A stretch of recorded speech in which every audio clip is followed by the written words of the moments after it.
Hey everybody, Ty McDuffey here, coming to you live from Las Cruces, New Mexico.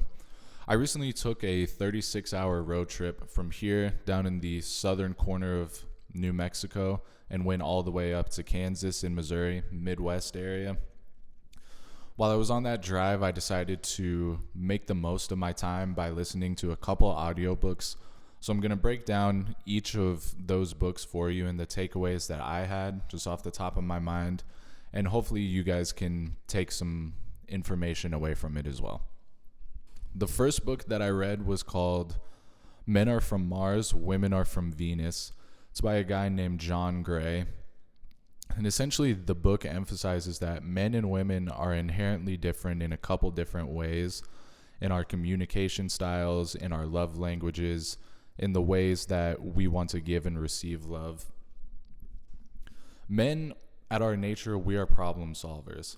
So we try to fix things. We often go into our mind and we need a lot of alone time to solve issues, familial issues, job issues, whatever it might be. Whenever we get relaxed, we also want to have alone time. It's how we unwind. Whereas women, more often, in my opinion, and also in the author's opinion, want to express their feelings and talk through them. So one of the things I've been guilty of, and I'm sure many of the men watching are the same way, whether in your relationships with your family or with your significant other, is whenever a woman is talking to you, she really just wants to be heard and understood. And for men, one of the ways that we mess up is we'll take her coming to us with a problem, when in all actuality, all she wants to do is just vent and be listened to and be understood. And we'll try to solve that problem. For example, if your wife were to come home and say, "Oh, I just had a super long day at work. My boss was yelling at me. I'm not getting paid enough. I don't feel appreciated." The typical male response would be, "Oh, well, you should just quit that job." Women are oftentimes not looking for an answer or a solution to their problems. They just want you to listen and to understand and be present.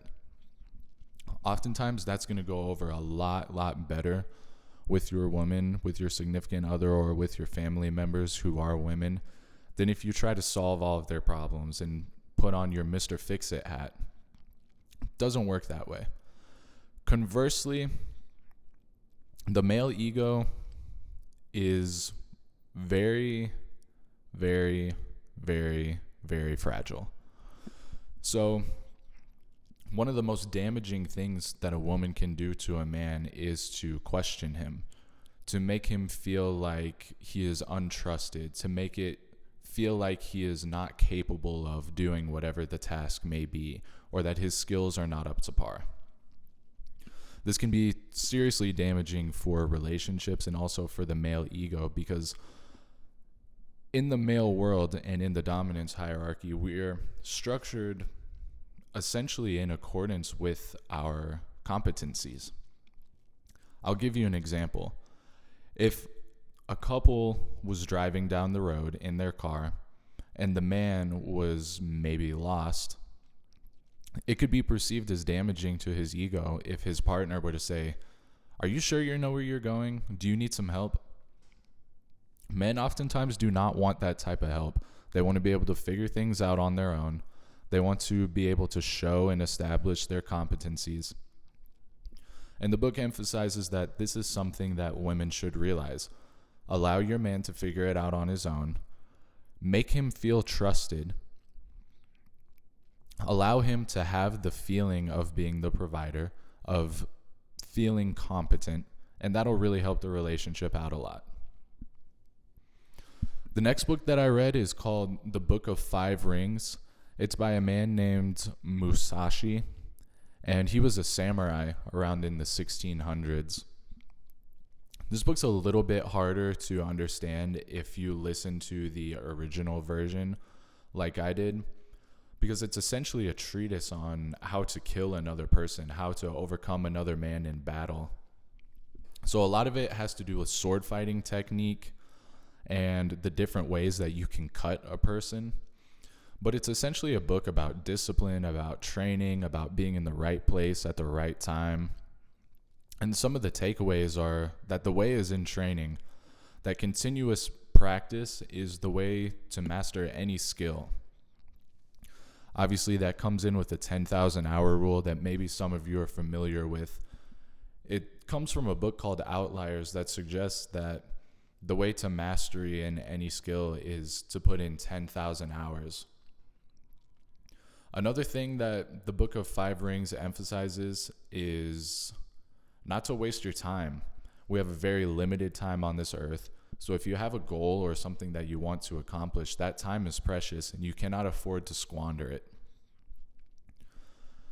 Another thing that this book emphasizes is that you should understand how to use multiple weapons. This may not be as applicable to all of our daily lives as it was to a swordsman, a samurai in the 1600s, but it is still valuable insight and information because it can be translated in different ways. Understanding how to use different weapons in a broader sense can be translated as know how to use the tools of your trade. Stay up to date on the newest technology in whatever field or profession you have chosen.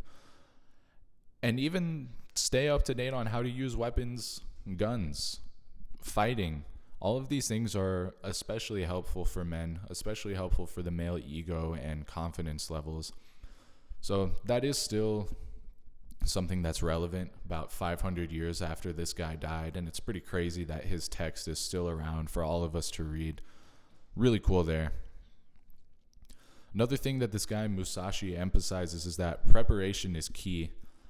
I think he went undefeated in 60 or 61 straight duels. And that might not sound like a lot, but you have to go back in time and realize that this guy was actually sword fighting people to the death. So to win 60 of those in a row means that he escaped unscathed and killed who knows if it was 60 or 10 or 20 or 30 of his opponents. But these guys were oftentimes fighting to the death in their duels. So he had to be super prepared at all times, super focused and disciplined at all times. And this applies for any situation in the modern world, whether it's battle, whether it's going to the gym, whether it's business. Preparation is key. That's pretty self-explanatory. The next book that I listened to is called The Millionaire Next Door, and this is getting into some of the financial books that I took a listen to.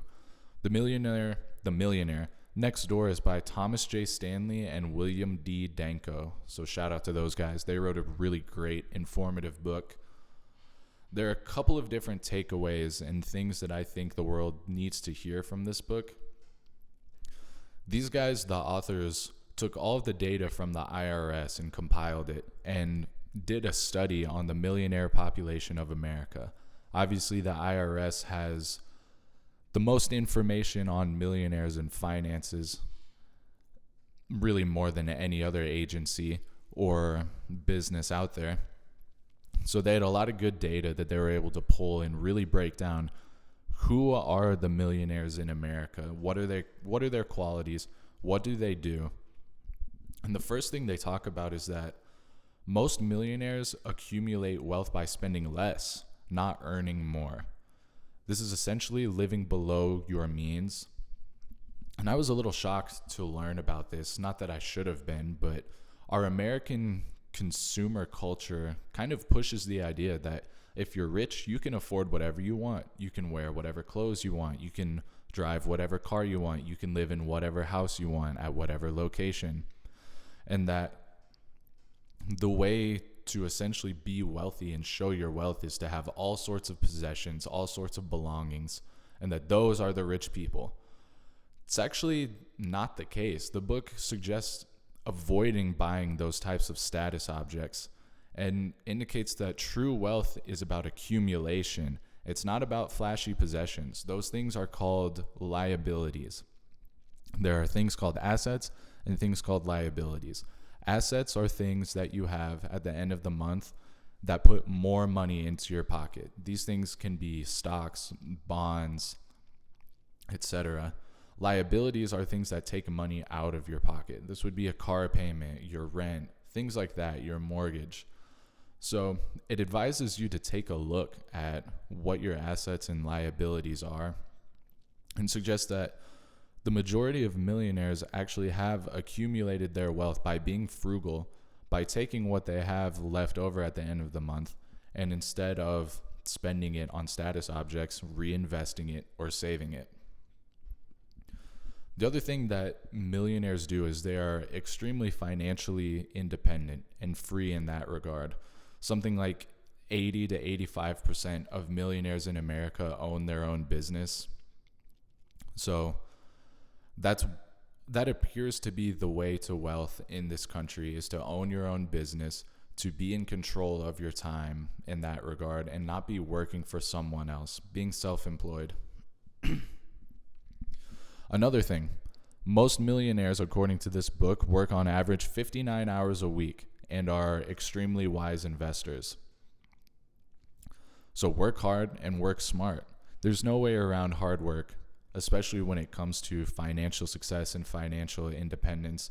And the millionaire population certainly shows that. I mean, that's almost 60 hours a week. So if you calculate that into 5 days, Monday through Friday, that's about an average of a 12-hour workday. That's above the standard 40 hours a week, the standard 8-hour workday that a lot of people work. So if you want to be a millionaire, you got to put in extra time. And it's not about how much you make, but about how much you keep. Millionaires are often meticulous budgeters, bargain shoppers, and this book suggests that most millionaires are couples that have been together for about 50 years. I think the average millionaire was someone who was in their 50s or 60s and had been married to their spouse for decades. And that the dynamic between the man and the woman, or spouses, whichever way you want to go with it, is they're both frugal. It doesn't work if one spouse is a spender and the other one is a saver. It has to be a team effort. The budget has to be a team effort in families. Otherwise, you are not going to be able to accumulate wealth, not going to be able to get on the same page about these things. And that's super important, and one thing the book stresses a couple of times over. The other thing is wealthy families teach their children to create and maintain wealth. The average span that family money lasts is about 2 generations. That's not a long time. That's my grandkids. So in order to prevent a squandering of a fortune within a family, many millionaires and wealthy families teach and stress financial education. That should come as no shock. Most millionaires also own their homes and stay in them for a long, long time. They aren't the people who buy a house and then move out of it every 3 years. They, on average, bought a house for a good price, stayed in it for about 10 years or longer, and allowed that equity in their home to increase and increase and increase. Most millionaires also have not bought a new car in 10 years. Think about that. This is IRS data. This completely goes against the culture that we see in American consumerism, against the culture that you see on Instagram, against the culture that you see on TV. The average millionaire does not spend their money like that. They're not interested in flashy objects. They're not interested in status symbols. They know that it's about accumulating wealth. That is how you get rich. It's not about how much you bring in, and it's not about how many objects or possessions or status symbols you have. At the end of the day, your true wealth and your net worth is directly tied into how much money you accumulate and how much you're able to hang on to at the end of the day. So that financial independence is really tied into not following the crowd, not doing the thing that everybody else does, which I think in a lot of cases is school and going to work for someone else, getting a good job with a pension or a 401k. It's really about taking risks to get to financial independence. So that's the summary of The Millionaire Next Door. Really good book. I highly recommend it. The next book is called Rich Dad, Poor Dad. I'm not even going to try to pronounce the guy's name who wrote it. Robert Kiyosaki. Hopefully that's right. But this is another financial book. It's a bestseller. Really, really good. I can't recommend it enough. There are a couple of takeaways from this one. First off, Kiyosaki says that the rich don't work for their money. I'll explain what he means by this. The rich focus on acquiring assets that make money for them because it's very difficult to have wages that are high enough to get you rich. You need to have passive income. You need to have your money work for you. Financial education is also the key, according to the author of this book. He says that education and life experiences are the most important thing when it comes to financial health and financial knowledge and literacy. So seeking out different ways to become financially literate, whether that's audiobooks, YouTube videos, courses, speaking with a mentor, that part of financial literacy is really stressed in the book. And tying into the Millionaire Next Door, Rich Dad, Poor Dad also emphasizes owning your own business. So these are now two really, really highly recommended books that emphasize the importance of owning your own business. That should be a key for all of us who are interested in financial longevity and financial freedom. This book also talks about the power of corporations in the corporate structure because they provide tax advantages. I'm pulling this number off the top of my head, but the stat was something like some of the richest people in America pay under 10% of their net worth in taxes every year, whereas the lower and middle class are pushing upwards of about a third of their total net worth in taxes every year. That's often because there are a lot of tax advantages and protections that come with corporations and LLCs that people are just not taking advantage of in their own personal tax returns and filings.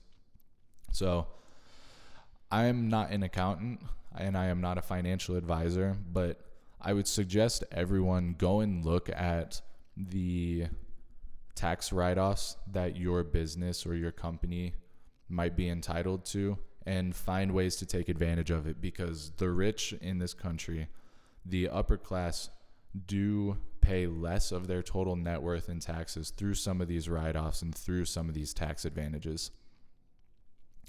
The next lesson in this book is the importance of investing, because it allows you to make your money work for you. And Kiyosaki mentions that he is more of an aggressive investor, pushing for things that give him 16% return on investment. I'm not sure what out there will give a 16% yield.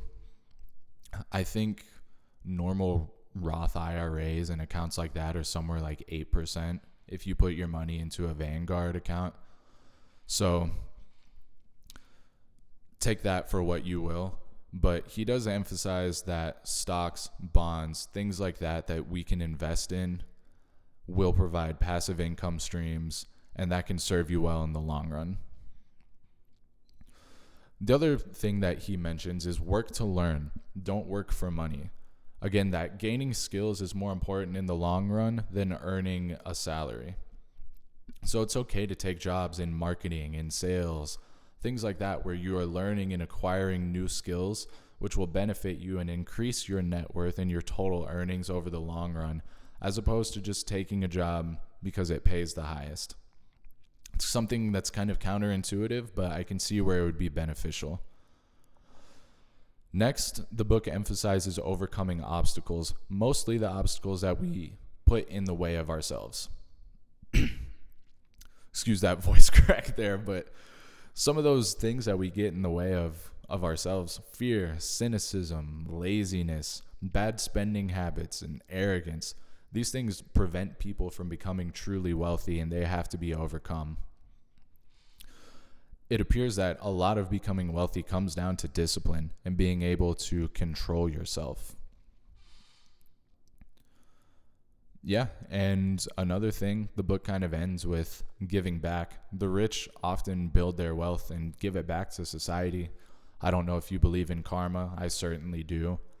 Or just a general mindset of abundance.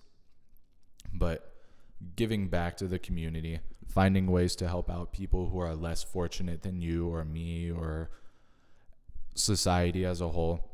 That's something that the rich do partake in. That's Rich Dad, Poor Dad. The next book is The Subtle Art of Not Giving a by Mark Manson.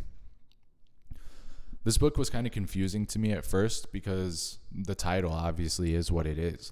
Do you really want to not give up about things? But that's not what the book's about at all. It's more about choosing what you care about. Life is about choices, according to this book, and to be efficient and goal-oriented, we have to decide what really matters and put our energy into that rather than getting caught up in trivial concerns. So I think The Subtle Art of Not Giving a Fuck, that's a title that is meant to sell, meant to grab your attention, but what I just gave you is what the book is essentially about. And Mark Manson in this book talks about acceptance of negative experiences because they often can turn into positives. We have to accept life's difficulties. Everyone is going to go through hard times in their life.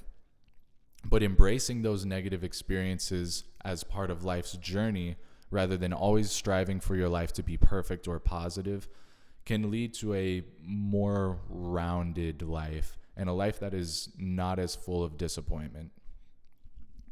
The next thing Manson talks about is taking responsibility. We have to take responsibility for our actions, take responsibility for the way that we react to the events that come into our lives, even if they're not our fault, even if we are not to blame for them. How we respond to things is definitely more important than the challenge itself, because we always have a choice to control our thoughts. We always have a choice to choose our next steps, our next moves, and that's more important than the challenges that life throws at you, according to Manson. Another thing that he emphasizes that's kind of funny is this concept that you are not special. I am not special.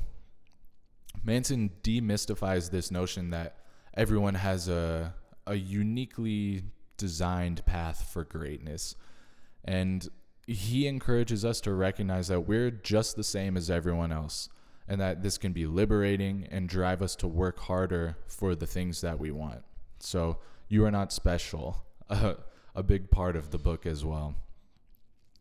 He also goes into the value of suffering, and he emphasizes that struggle and suffering are clarifying and strengthening, and that they help us understand what is truly important. And I definitely agree with that. Struggle and suffering can be very valuable tools to find out what you want, what you don't want, but they also build a lot of mental toughness. They build a lot of character. They give you life experiences, and a life without challenge, a life without pain, a life without suffering is definitely not a life worth living, in my opinion. Manson also encourages us to reject our entitlements. He suggests that believing that you deserve to have a good life without working for it is self-defeating. And that hard work and struggle are the goals that you get. Let me put that a little clearer. There's a phrase that goes something like the journey is the destination. Maybe I'm butchering that, and I hope you understand what I'm saying, but Manson essentially says that hard work and struggle are what give value to your achievements. Knowing the work that you put in, being proud of yourself for coming to point A to point B, that is really important. He also asks us in this book to embrace uncertainty, to be comfortable with not knowing all the answers at all times, and that to embrace that for personal growth. He promotes this acceptance of uncertainty. It's kind of a tongue twister, acceptance of uncertainty, as a means to discover new opportunities and new solutions. I can certainly think of a lot of times in my life, I'm sure you can as well, where you were uncertain or you had a feeling in the pit of your stomach where you just didn't know what the next move was going to be. But these feelings are fleeting, and in a year or two, it's easy to look back on that time in life and realize that it actually doesn't matter that much long term. And that's super freeing and liberating. Manson in this book also emphasizes the value of honesty and vulnerability, and that authenticity is a strength, that being vulnerable and honest are not weaknesses, that they are in fact strength, and that being honest with ourselves and with others about our flaws and limitations and areas that we need to grow help us to be stronger people, essentially. And the last chapter of the book, and I'll wrap this video up with this message, is that death should be your motivator.